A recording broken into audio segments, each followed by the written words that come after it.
Hola, ¿qué tal? Tengan muy buenos días, o muy buenas tardes, o muy buenas noches, acorde a la hora que estén viendo este video.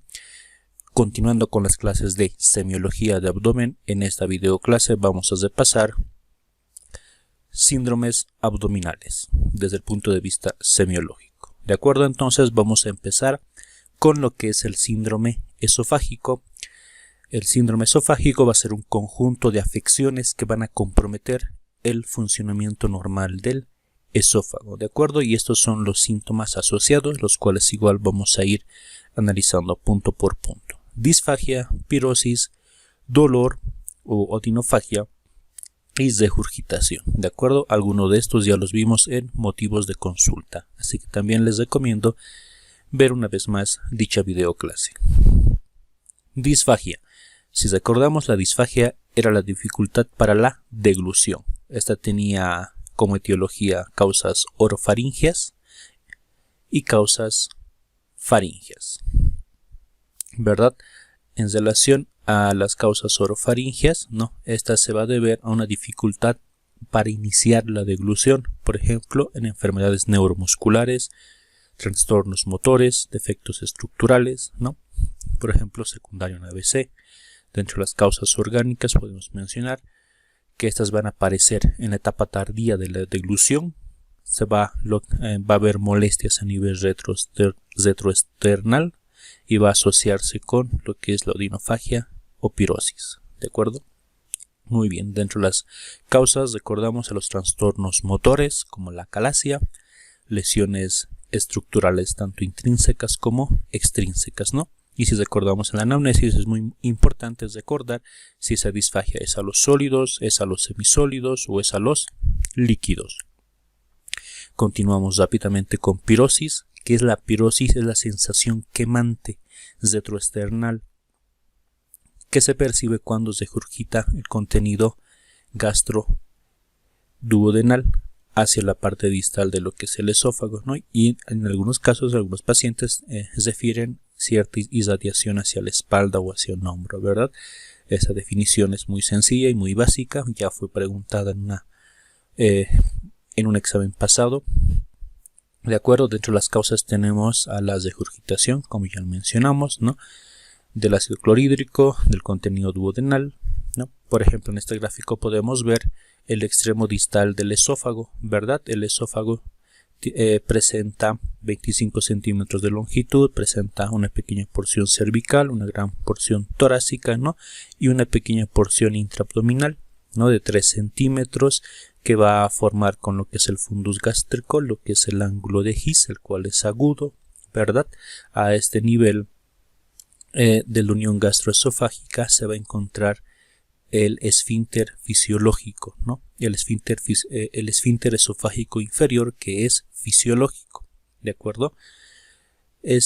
Por ejemplo, cuando se encuentra relajado o cuando en este caso hay un aumento de contenido a nivel gástrico, parte del contenido va a fluir hacia la parte distal del esófago. Odinofagia es la fuerte sensación de ardor y opresión molesta al deglutir,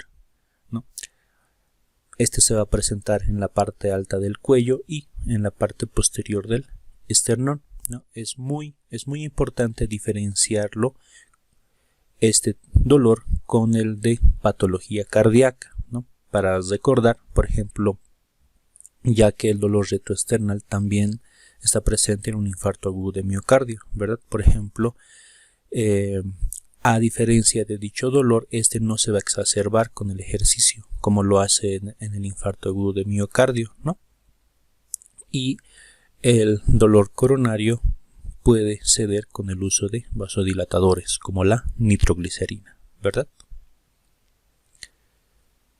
Vamos a mencionar algunos ejemplos más de patologías esofágicas en relación a los síntomas ya descritos. Por ejemplo, también está presente lo que es el cáncer de esófago, el cual va a dar una disfagia de tipo progresivo, Aquí algunos datos igual muy importantes que se pueden tomar en cuenta. De este cáncer esofágico, el tipo epidermoide está presente en un mayor al 90%, Como factor de riesgo muy importantes está el tabaquismo, la ingesta de alcohol, ¿no? Y la relación entre varones y mujeres es 4:1, ¿no? Tenemos luego la esofagitis, que es la inflamación de la mucosa esofágica, la cual también está acompañada con pirosis y odinofagia, ¿no? Y las causas, una inflamación, ¿no? Ya sea por el reflujo de ese contenido ácido, ¿no? Del gastroesofágico. También puede estar presente en algunas infecciones en aquellos pacientes inmunosuprimidos, ¿no? Es muy importante cuando a nivel oral se ve muguet, ¿no? En los pacientes, o blanquecino, ¿no? En el caso de cándida, igual puede estar en relación a algunos cáusticos o corrosivos, ¿no? Cuando el paciente consume ácidos o álcalis y el contacto con ciertos alimentos de igual forma, ¿no?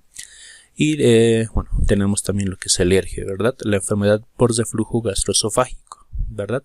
Aquí una vez más vemos lo que es, ¿no? El esfínter esofágico inferior y vemos cómo este se encuentra abierto, ¿no? Lo cual facilita el reflujo del contenido desde lo que es el estómago hacia la porción distal del esófago. Aquí, a modo de recuerdo, ¿no? Podemos mencionar que los componentes que van a favorecer el correcto funcionamiento de dicho esfínter esofágico inferior no va a ser el hiato esofágico, los pilares del diafragma, los ligamentos frenoesofágicos, ¿no? Y ese ángulo de His que ya mencionamos previamente. Por ejemplo, vamos a hablar de otras enfermedades relacionadas. Tenemos lo que es el esófago de Basset, ¿no? ¿Qué será el esófago de Basset? Aquí tenemos una endoscopía, ¿verdad? Si recordamos, el epitelio del esófago es un epitelio plano, ¿verdad? Pero del estómago es un epitelio cilíndrico, ¿no? Entonces, ¿qué será el esófago de Basset? Va a ser la transformación metaplásica, ¿no? De un epitelio maduro hacia otro epitelio maduro, en este caso del esófago. Va a ser la transformación metaplásica del epitelio esofágico, pasando de un epitelio plano a un epitelio columnar o cilíndrico pseudoestratificado. ¿Listo? Va a estar presente en el 10% de los pacientes con ERG crónico, muy relacionado igual con esofagitis, ¿no? Y este es un factor de riesgo para un adenocarcinoma esofágico. Ahí, como pueden ver, ¿no? Algunas clasificaciones histológicas en relación a los grados del mismo, ¿no? Grado 1, 2, 3, 4. Ahí voy a dejarles a modo de complementario, ¿no? Ya que, por ejemplo, ya que mencionamos como ejemplo de patologías de causa, ¿no? Dentro de los síntomas que estamos viendo alergia, cuando se estudia la patología como tal, vemos que este tiene varios síntomas, no solo los dados por el reflujo típico, sino también puede dar extraesofágicos, como por ejemplo la tos, laringitis, asma, erosión dental, faringitis, sinusitis, etcétera. ¿De acuerdo? Entonces es muy importante igual ir indagando, ¿no? En esta patología si presenta síndromes esofágicos, ¿no? Y luego ver estos, o si presenta síndromes extraesofágicos, ya que igual sirve como diagnósticos diferenciales cuando se estudia este o alguna de estas. Y ahí hay una clasificación igual relacionada con el ERG, que es la clasificación de Los Ángeles, ¿no? Grado A, donde hay una o varias lesiones menores de 5 centímetros, grado B, al menos hay una lesión mayor a 5 milímetros, grado C, una lesión que es continua con la otra pero no compromete toda la circunferencia, grado D compromete toda la circunferencia del esófago, ¿no? Aquí, a modo de recuerdo, algunos conceptos en relación a adaptación celular, ¿no? Que era la metaplasia, la transformación de células de un tejido adulto hacia otro, ¿no? Como en el esófago de Basset, de plano a cilíndrico, ¿verdad? Displasia es la proliferación celular desordenada, ¿no? Anaplasia, pérdida de diferenciación celular. Continuamos. Otras enfermedades relacionadas, ¿no? Por ejemplo, la calasia, ¿no? Este es un trastorno motor. Como pueden ver, ahí vemos la parte distal del esófago, que como pueden ver en este caso está cerrado, ¿verdad? Se debe a una falta de relajación a nivel de dicho esfínter, del esfínter esofágico inferior, y un síntoma principal en la clínica para el diagnóstico de la acalasia es que este va a presentar disfagia a los sólidos principalmente, también a los líquidos, pero principalmente a los sólidos, ¿no? Y nos va a dar ese dolor torácico, ya que el alimento no va a pasar correctamente al estómago. El paciente va a tener un antecedente de pérdida de peso, ¿verdad? Y algo muy importante es que si hay acalasia, ¿no? Esta no se va a relacionar con el ERK, ¿no? Ya que dicho paso va a estar cesado. Para recordar y complementar, la presión a nivel de lo que es el esfínter esofágico inferior es alrededor de los 5 a 20 milímetros de mercurio, ¿no? En la acalasia, miren, la presión está muy incrementada, está por encima de los 50 milímetros de mercurio, ¿no? Y ahí vemos una radiografía con bario, ¿no? En la cual se demuestra el signo típico en la acalasia, que es el en pico de ave, ¿no? Ahí está, donde se puede ver el nivel del estrechamiento, ¿no? El pico de ave, ¿no? Y el resto del esófago dilatado, ¿no? Ahí, a modo de complementar, la manometría esofágica, ¿no? Va a ser el examen de oro. Continuamos. Entonces, en el diagnóstico de estos síndromes esofágicos, muy importante realizar una correcta historia clínica, anamnesis, examen físico, etcétera. Se puede complementar con el esofagograma, ¿no? En relación a la causa, una manometría esofágica también es muy importante, ¿no? Un correcto monitoreo ambulatorio del pH en caso de ERG. Continuamos ahora con el síndrome ulceroso y gastritis. Vamos a repasar un poco, ¿no? la sintomatología en una enfermedad ulcerosa péptica. Primero vamos a definir lo que será la enfermedad ulcerosa péptica. Van a ser aquellos signos y síntomas producidos por una pérdida de sustancia de la pared gástrica que va a rebasar la membrana mucosa, ¿no? Y la va a ser accesible al ácido clorhídrico y al reflujo alcalino. Esa va a ser la enfermedad ulcerosa péptica, ¿de acuerdo? Igual muy importante definir de lo más básico, ¿no? ¿Y qué será una úlcera? Una úlcera va a ser una solución de continuidad, ¿no? Que va a afectar la mucosa y la muscular de la mucosa, ya sea a nivel duodenal o a nivel estomacal. Generalmente estas suelen ser profundas, tienen un curso crónico, tienden a recidivar, ¿no? Y curan dejando una cicatriz. Si recordamos un poco desde el punto de vista fisiológico, a nivel de lo que es el estómago, vamos a tener factores protectores, y estos de verde, y los factores agresores, ¿verdad?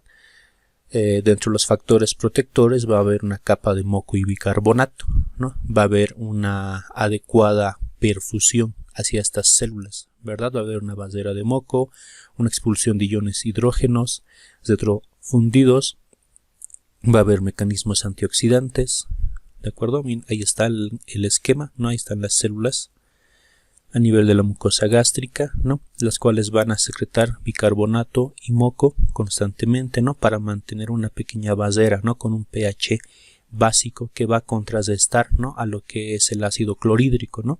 Y otros factores a dicho nivel, pero para que estas células hagan lo mencionado de forma correcta, tienen que ser ricamente irrigados, ¿verdad? Entonces los vasos tienen que estar bien perfundidos y para ello se encargan las prostaglandinas a dicho nivel, ¿no? Ellos van a ser los factores protectores. Ahora, esta balanza que va a favorecer la formación de una úlcera péptica se va a ir hacia el otro lado, ¿no? Cuando hay un exceso, ¿no? O una disminución de estos factores protectores, ¿no? Dentro de los agresores tenemos el alcohol, el consumo de antiinflamatorios no esteroideos, ¿no? El mismo ácido clorhídrico y otras enzimas que ya he dicho nivel, como la pepsina, ¿no? Sales biliares y la presencia de algunas bacterias, ¿no? Como el Helicobacter pylori. Entonces, para el desarrollo de una úlcera tenemos los siguientes factores desencadenantes, ¿no? Condicionantes: el estrés, tabaquismo, AINES, Helicobacter pylori, daño a nivel de la mucosa, un aumento de la producción de ácido y pepsina, ¿no? Y ahí en este cuadro vemos la evolución de una úlcera, ¿eh? Desde lo más superficial, ¿no? Hasta una úlcera que comprometa todas las capas, ¿no? Y estas más profundas tienen riesgo a que se perforen, ¿no? Y me produzcan otra complicación. Dentro de lo que es la etiopatogenia tenemos a lo que es el Helicobacter pylori, ¿no? Ahí está, en el gráfico lo podemos ver. ¿Qué es lo que va a hacer este agente? Este se va a localizar a nivel de lo que son las uniones intercelulares, ¿no?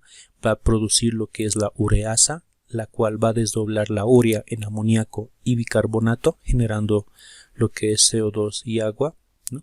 El bicarbonato va a empezar a alcalinizar más el medio. Nos recordemos que el Helicobacter pylori podría morir con el ácido clorhídrico, ¿verdad? Pero este empieza a alcalinizar más el medio, ¿no? Para poder reproducirse, ¿verdad? Y de esta manera permite su crecimiento, ¿no? Además de esto, ¿qué es lo que hace el Helicobacter pylori? También produce estimula la mayor producción de gastrina, ¿no? Y el mismo estimula a las células parietales del mismo estómago, ¿no? De las glándulas oxínticas, a que secreten más y más ácido clorhídrico, ¿no? Y el mismo ya es un factor agresor para esta formación de úlceras, ¿no? Y aquí otras cosas más que produce el Helicobacter pylori. Igual podemos mencionar otros agentes en la etiopatogenia, los antiinflamatorios no esteroideos, ¿no? Si se acuerdan, dentro de los componentes protectores estaba una buena irrigación, ¿no? Dado por las prostaglandinas que vasodilatan los vasos a dicho nivel. Los AINES que hacen, al ser inhibidores de la COX, ¿no? Van a disminuir la síntesis de prostaglandinas. El estrés está relacionado con las úlceras de Curling y de Cushing, como lo mencionaremos igual más adelante, ya que van a aumentar, ¿no? Lo que es el efecto del sistema nervioso autónomo, ¿no? Los esteroides van a enlentecer la regeneración. El alcohol produce lesiones difusas. El tabaco dificulta una correcta cicatrización igual de la mucosa, ¿no? Esto igual fue preguntado en un examen pasado. Por ejemplo, ¿cuál es la diferencia entre las úlceras de Cushing y las úlceras de Curling? Ya que ambas, por definición, se producen secundario a un estrés, ¿no? En el cual hay un estímulo grande del sistema nervioso autónomo, ¿no? En ambos, el cual, ¿no? Va a estimular a esos receptores alfa de los vasos sanguíneos, produciendo vasoconstricción, ¿no? Por lo tanto, a nivel de la mucosa gástrica llegaría menos flujo sanguíneo, ¿no? Se produciría una necrosis, ¿no? A dicho nivel, y eso genera lo que es la úlcera. Por ejemplo, las úlceras de Cushing se va a ver en pacientes con lesiones encefálicas graves, en aquellos que presentan una PIC, una presión intracraneal muy grave, ¿de acuerdo? Y las úlceras de Curling van a estar asociadas a quemaduras importantes. ¿Listo? Entonces, úlceras de Cushing cuando haya lesiones encefálicas graves, y las úlceras de Curling va a estar presente en quemaduras importantes, ¿no? Si llegara a volver a preguntar. Dentro de las manifestaciones clínicas tenemos dolor a nivel de lo que es el epigastrio, acidez, náuseas, vómito, la presencia de hematemesis, melenas, anorexia, pérdida de peso, ¿no? Para hacer un diagnóstico clínico, estamos yendo a modo introductorio, ¿no? Desde el punto de vista semiológico, guiando las patologías como tal. Se las afinará en la asignatura de especialidad correspondiente, ¿verdad? Se puede complementar con endoscopía digestiva, una fibroendoscopía, ¿no? Si sospechamos de Helicobacter pylori, será un test de ureasa, serología, una medición de gastrina, ¿no? Y algunas posibles complicaciones de dichas úlceras: perforación, hemorragia digestiva, por secundaria a la cicatrización, un síndrome pilórico, etcétera, ¿de acuerdo? Aquí un dato igual a tomar muy en cuenta: si no se erradica Helicobacter pylori, con el tiempo va a producir una gastritis atrófica, la misma que predispone al adenocarcinoma gástrico y a los linfomas de baja malignidad. Listo, ahí más de lo mismo que ya lo vimos, ¿no? Y aquí, para ir adelantando un poco, dentro del tratamiento de primera línea tenemos ahí al mnemotécnico Okame, ¿no? Que es omeprazol, ¿no? 20 miligramos cada 12, claritromicina 500 cada 12, amoxicilina 1 gramo cada 12 y metronidazol 1 gramo cada 12, ¿no? La primera esquema de tratamiento aquí igual fue preguntado en algún examen. Segunda línea, OLA, el mnemotécnico, ¿no? Omeprazol, levofloxacino, amoxicilina, ¿no? Y la tercera línea, Omeviste. Muy bien. Dentro de otro de los síndromes relacionados con la enfermedad ulcerosa tenemos el síndrome de Zollinger-Ellison. Esta está en relación con enfermedad ulcerosa grave, especialmente aquellas que son refractarias al tratamiento, ¿no? ¿Qué será el tumor de Zollinger-Ellison? Síndrome de Zollinger-Ellison es un tumor secretante de gastrina, es un gastrinoma, ¿de acuerdo? Entonces ya se puede entender, ¿no? Va a empezar a estimular la mayor producción de ácido clorhídrico, ¿no? El cual es un agente agresor, ¿no? Va a haber dolor a nivel epigástrico, sensación de acidez a nivel matutino, entre comidas y en la noche, el cual cede parcialmente con la ingesta de alimentos o antiácidos, ¿no? Y dentro de las complicaciones de igual manera está, ¿no?, la perforación de dichas úlceras, una hemorragia digestiva, un síndrome pilórico. Pasamos a lo que es la gastritis.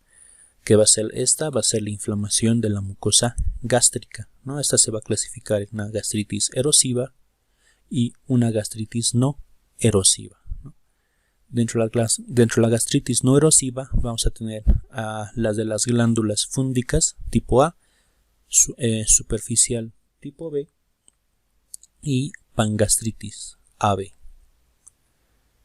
Tenemos a la gastritis erosiva, entonces, y ahí algunos factores asociados, ¿no? Lo que son los AINES, ASA, ¿no?, alcohol, estrés agudo, quemaduras, intervenciones quirúrgicas, ¿no?, que van a producir igual estrés.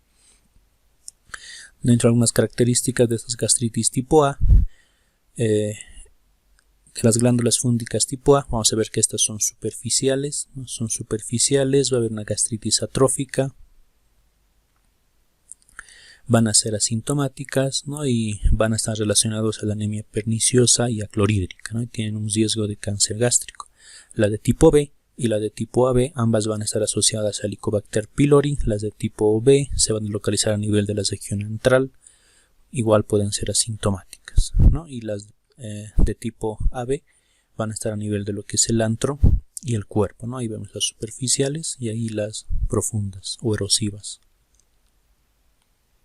Dentro de las manifestaciones clínicas de la gastritis erosiva tenemos, puede haber epigastralgia, ¿no?, dolor a nivel del epigastrio, síntomas asociados a una hemorragia digestiva si llegara a complicarse, ¿no?, y en los casos puede ser asintomático. Dentro de la no erosiva, alteraciones como la dispepsia, dolor abdominal, sensación de plenitud gástrica, meteorismos, eruptos, acidez, ¿no?, y algunos síntomas igual asociados a la anemia perniciosa.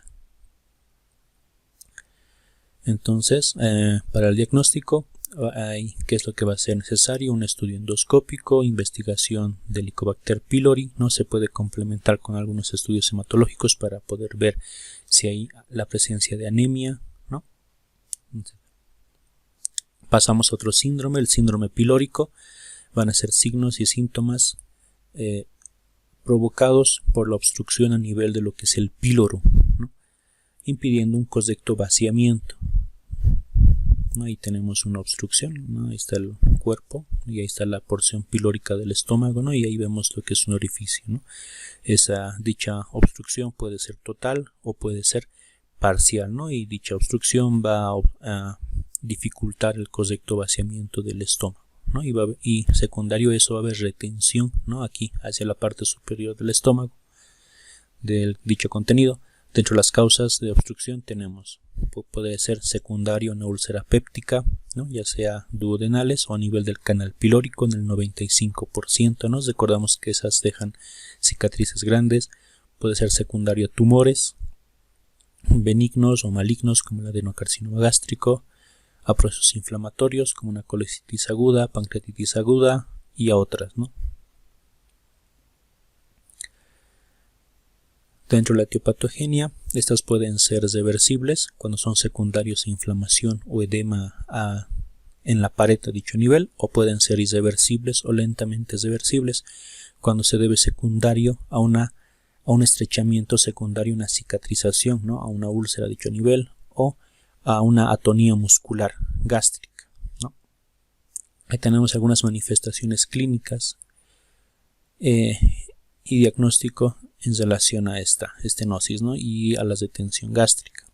Por ejemplo, ¿qué es lo que refieren los pacientes? Vómitos en el 90%, dolor abdominal, pérdida de peso, saciedad precoz, náuseas, Al examen físico se va a poder evidenciar lo que es un peristaltismo gástrico, ¿no? Va a haber chapoteo o vasoqueo gástrico. Si se realizara una aspiración, ¿no?, del contenido gástrico, se vería volumen residual gástrico mayor a 300 ml luego de las 4 horas y un volumen residual en ayuno mayor a 200 ml. Si se realizara una radiografía, se podría ver, ¿no?, retención del bario, ¿no?, y la dilatación del estómago, ¿no? Entonces, otra vez, para una guía diagnóstica simple, un concepto de historia clínica, examen físico, ver si existe distensión abdominal y el chapoteo gástrico. Recordamos que se puede ver el peristaltismo gástrico, ¿no?, ver si hay sintomatologías relacionadas con deshidratación, desnutrición, pérdida de peso, ¿no? Y algunos complementarios que se puede realizar es la endoscopía digestiva, ¿no?, en la cual se evidenciaría un canal pilórico estrecho, ¿no? Y para recordarlo, algunos puntos que vimos, ¿no? Va a haber vómito, dolor abdominal, pérdida de peso, saciedad precoz, peristaltismo gástrico visible, volumen residual, ¿no? Y con una radiografía de bario se vería dilatación y atonía gástrica. Ilio. El ilio va a ser la parálisis del tránsito intestinal, ¿no?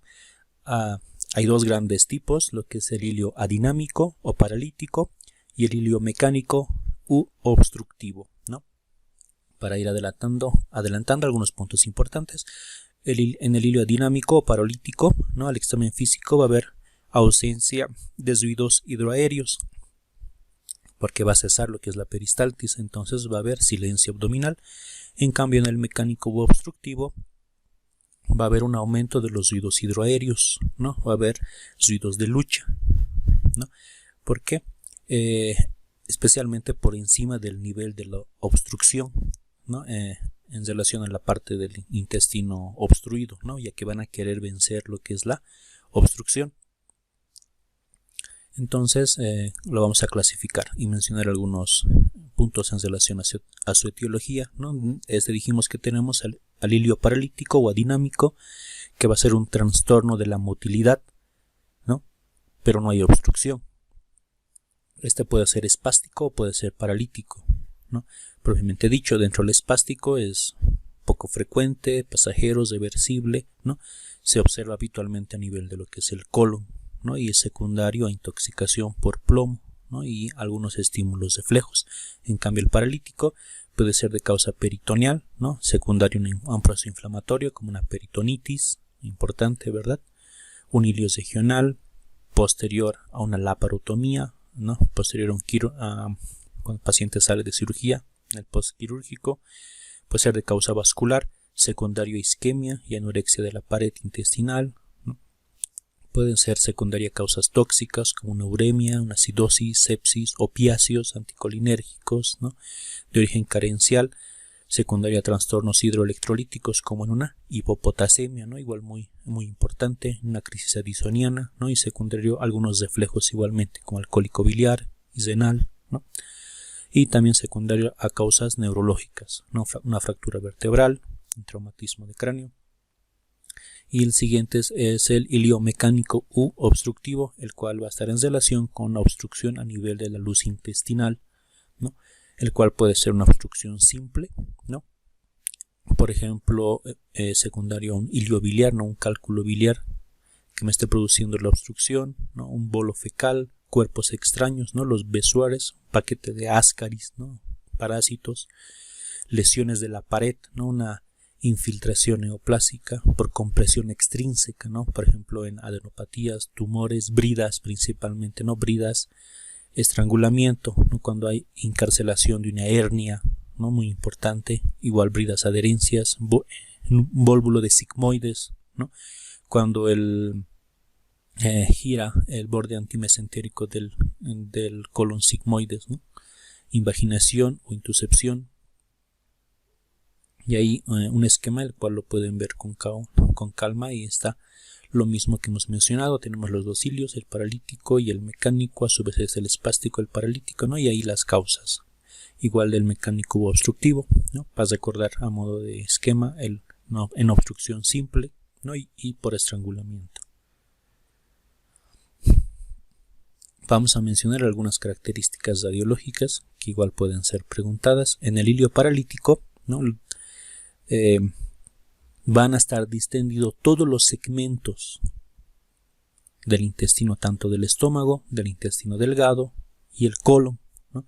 Y va a haber presencia de gas a nivel de lo que es el recto, ¿no? Y ahí tenemos la placa, todos los segmentos distendidos a nivel estomacal, a nivel del intestino delgado, y va a haber aire a nivel de lo que es el colon, la presencia de aire. Entonces se va a caracterizar por la gran cantidad de gas y líquido, tanto a nivel del intestino delgado como del colon. Las asas van a estar uniformemente dilatadas, va a haber dilatación gástrica, ¿no? Y todo esto es muy característico de este tipo de hilio, ¿no? Y ahí tenemos un par de imágenes más para que las puedan contemplar. Esta está tomada en un paciente acostado y esta en un paciente de pie. Dentro de las causas obstructivas, estas se pueden clasificar en relación al lugar de la obstrucción, si es un lugar alto, en un cuadro oclusivo alto o en un cuadro oclusivo bajo. En relación al cuadro oclusivo alto, en este caso las asas van a estar distendidas. En este caso las asas distendidas van a tener lo que son las válvulas coniventes, ¿no? Las vamos a poder visualizar. Se van a poder ver bandas radiopacas dentro del asa que atraviesan de pared a pared. Las asas distendidas se van a ubicar centralmente, ¿no? Y ahí está, en el hilio mecánico, ¿no? Alto, en una oclusión alta. Y ahí tenemos otras dos radiografías con las cuales las pueden ir apreciando. En cambio, en una obstrucción baja, las asas distendidas van a tener lo que son las austras, ¿verdad? En este caso, las bandas radiopacas dentro del asa no la van a atravesar de pared a pared. Las asas distendidas se van a ubicar en la parte periférica, ¿no? Y ahí está. Y esta para complementarnos, la del vólvulo sigmoides, el cual era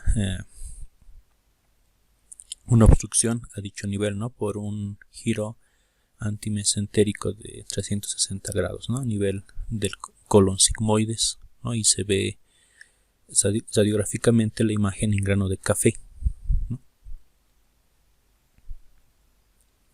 Manifestaciones clínicas asociadas: ausencia de ruidos hidroaéreos, ¿no? Y materias fecales, ¿no? Y ausencia de la defecación, meteorismo por la acumulación de gases y distensión abdominal, vómitos, dolor cólico, ¿no?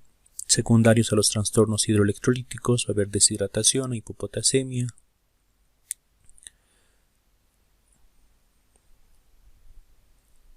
Pasamos al siguiente, síndrome diarreico, el cual va a ser un aumento en la frecuencia evacuatoria o del contenido líquido de las heces, ¿no? Dicho contenido tiene que ser mayor a 200 gramos al día. Esta va a estar en relación al desequilibrio entre lo que es la absorción y la secreción intestinal, ¿no? Si recordamos, esto igual ya lo vimos en los motivos de consulta, se puede clasificar en aguda, ¿no? En relación al periodo de evolución, si este es brusco y menor a 2 semanas, ¿no? Generalmente está en relación a infecciones y efectos tóxicos, ¿no? Y ahí en este pequeño cuadro podemos ver algunos de los mecanismos fisiopatológicos implicados, ¿no? Secundario a enterotoxinas, por ejemplo, de cólera, del E. coli enterotoxígena, del Clostridium perfringens, a neurotoxinas del Staphylococcus aureus, ¿no? Citotoxinas de relación a Salmonella, Shigella, Campylobacter, enteroadherencia, etc. Un tipo de diarrea especial, la diarrea del viajero, ¿no? Aquellas que se dan a aquellas personas que tienden a viajar a lugares alejados, ¿verdad? ¿No? Y algunos indicadores de gravedad, igual si recordamos, ya lo vimos igual previamente: una edad mayor a 70 años, la presencia de deshidratación, fiebre elevada con escalofríos, dolor abdominal grave en un paciente mayor a 50 años, síndrome disentérico, inmunocompromiso, ¿no?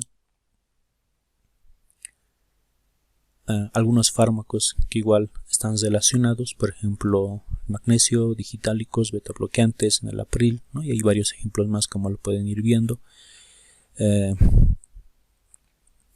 Por ejemplo, hay un tipo de diarrea la cual está asociada con el uso de antibióticos, ¿no? Cuando estos son mal empleados, ¿no? Y por ejemplo tenemos dentro de esto lo que es la infección por Clostridium difficile, ¿no? Ya que los antibióticos alteran la flora colónica, ¿no? Por ejemplo, pueden disminuir la fermentación de hidratos de carbono, aumentar la concentración osmótica a nivel del colon, ¿no? Pueden producir una diasea osmótica. Los antibióticos también alteran la flora, la flora colónica, ¿no?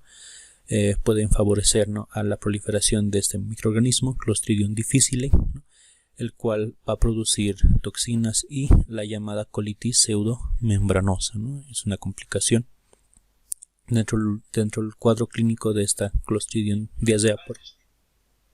Dentro del cuadro clínico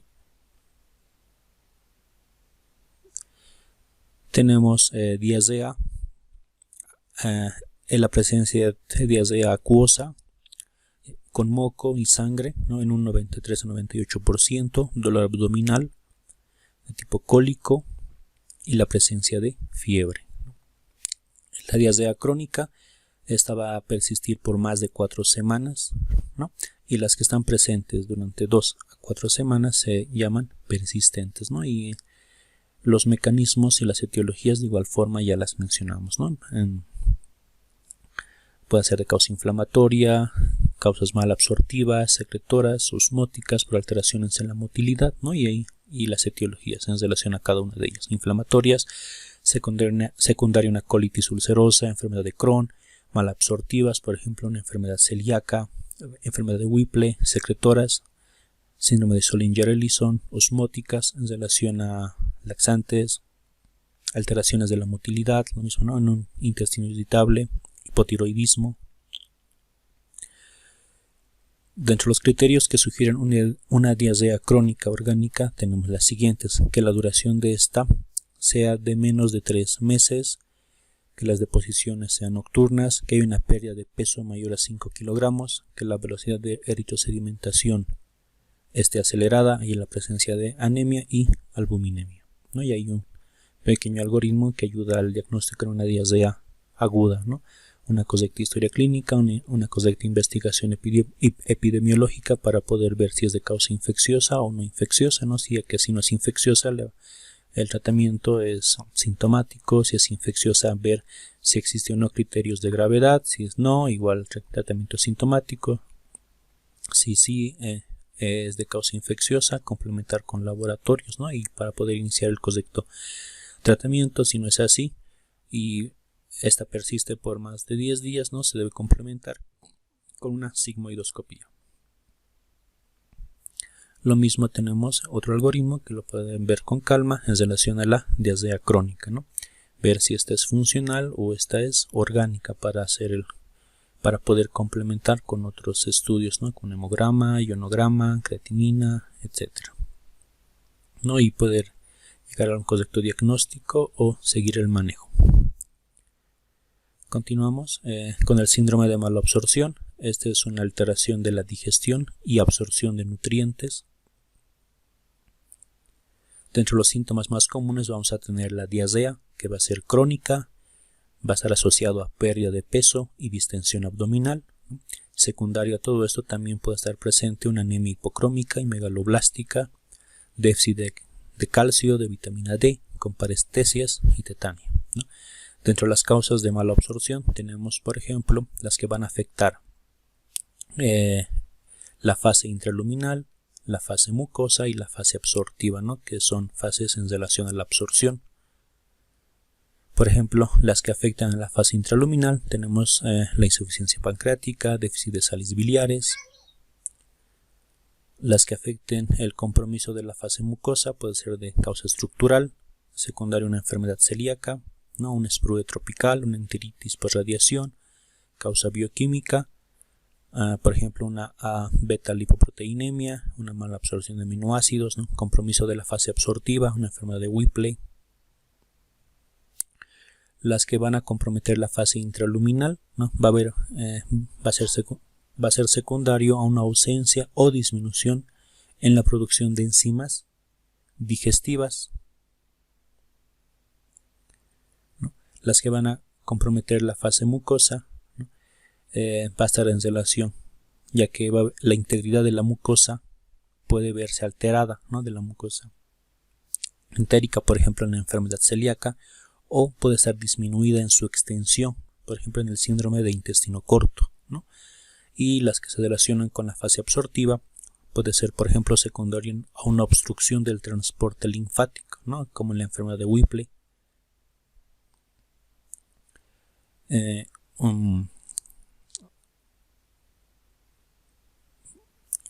Es muy importante recordar que va a aparecer este atosea, ¿no? Asociado a síntomas de disminución de las vitaminas liposolubles. Esto puede acompañar, es muy importante, ¿no? Las heces secundarias a este atosea van a ser de gran volumen, van a ser pastosas, grasosas, espumosas y tienden a flotar, ¿no? Como características puede ser acompañado también de distensión abdominal y flatulencias, ¿no? También secundario lo que es el déficit vitamínico. Se pueden producir lo que son hemorragias, hipocalcemia, osteoporosis, ¿no? y algunos trastornos cutáneos y visuales. Por ejemplo, podemos mencionar igual dentro de esto lo que es el síndrome de mala absorción a nivel del intestino delgado, y dentro de esta lo que es el sprue no tropical, ¿no? O enfermedad celíaca, que va a obedecer a los efectos tóxicos del gluten, ¿no? El trigo y el centeno. En acá lo que va a hacer es ocurrir una atrofia de los enterocitos de las microvellosidades, afectándonos de esa forma lo que es la absorción intestinal. Y la otra, el sprue tropical, ¿no? Que va a ser una inflamación de la mucosa intestinal, ¿no?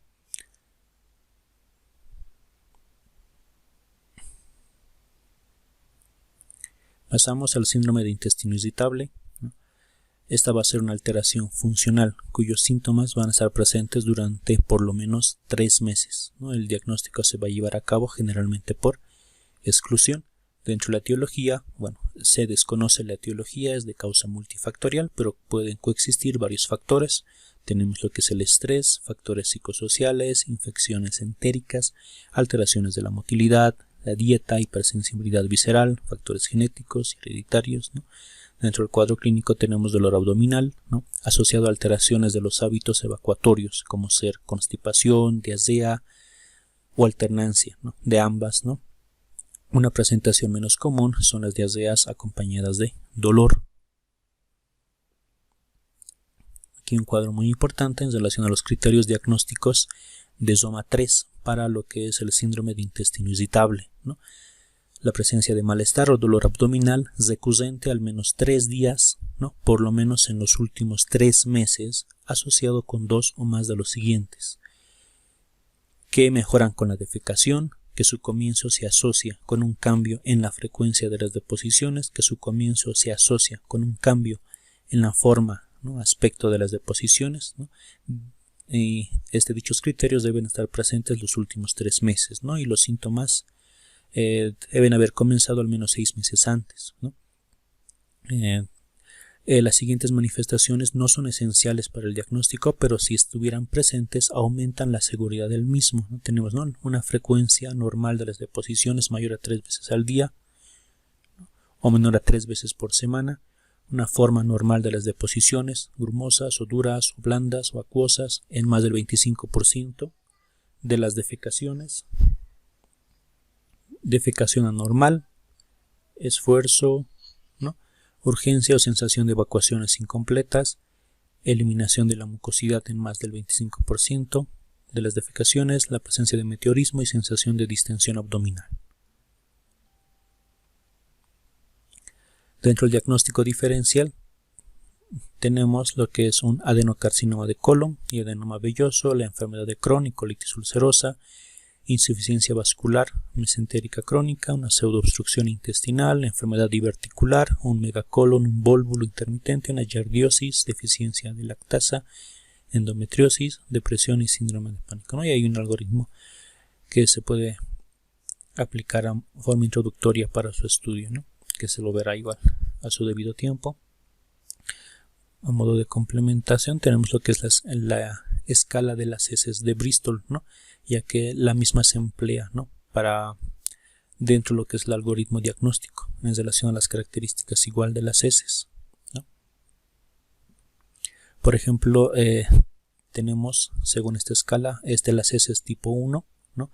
Las cuales van a ser trozos duros separados que pasan con dificultad, ¿no? Estas están en relación a un estreñimiento importante.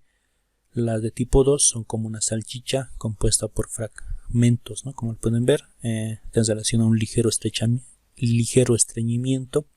Las de tipo 3 y 4 son las que se consideran normales, ¿no? La de tipo 3 tiene forma de morcilla con grietas a nivel superficial. La de tipo 4 tiene forma de salchicha lisa y blanda.